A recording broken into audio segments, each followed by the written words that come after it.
Hi all, இன்றைக்கி நம்ம என்ன பார்க்க போகிறோன்னா பரோட்டா எப்படி செய்கிறதுன்னு பார்க்கலாம். இதுக்கு ஃபஸ்ட்டு 500 கிராம் நம்ம மைதா மாவு எடுத்துட்டு கொஞ்சோண்டு சால்ட் ஆட் பண்ணிக்கலாம். அது கூட 1 ஸ்பூன் சர்க்கரை ஆட் பண்ணிவிட்டு 2 ஸ்பூன் ஆயில் ஆட் பண்ணிக்கலாம். அது கூட 250 ml தண்ணி ஆட் பண்ணிக்கலாம்.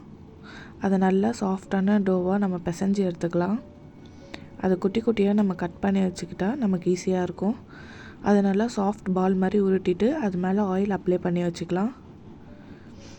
இது இந்த மாதிரி ரவுண்டாக விரிச்சுக்கலாம். இது வந்து குயிக்காக செய்கிறதுக்கான மெத்தட். இது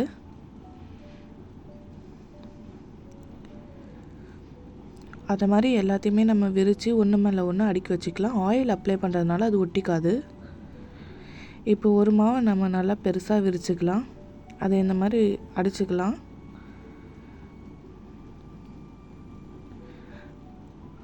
அடிச்சுட்டு இந்த மாதிரி கோடு போட்டால் நமக்கு லேயராக கிடைக்கும். அது மேலே கொஞ்சோண்டு மாவு டஸ்ட் பண்ணிக்கலாம். அதை இந்த மாதிரி ரவுண்டாக உருட்டி வச்சுக்கலாம். நம்ம அதே மாதிரி எல்லாத்தையும் நம்ம செஞ்சு வச்சுக்கிட்டு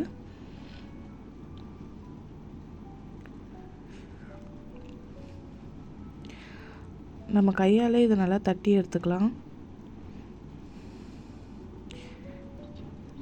தட்டிட்டு இப்போ ஒரு ரோலரால் நம்ம நல்லா இதை நல்லா திரட்டி வச்சுக்கலாம். அதுக்குள்ளே நம்ம தோசைக்கல்லை ஹீட் பண்ணிக்கலாம்.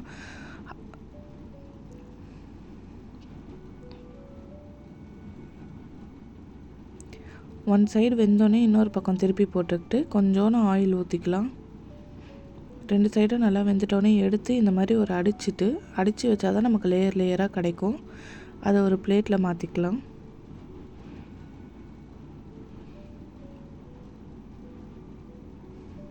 அவ்வளோதான், நம்மளோட டேஸ்டியான பரோட்டா ரெடி. தேங்க்யூ ஃபார் வாட்சிங்.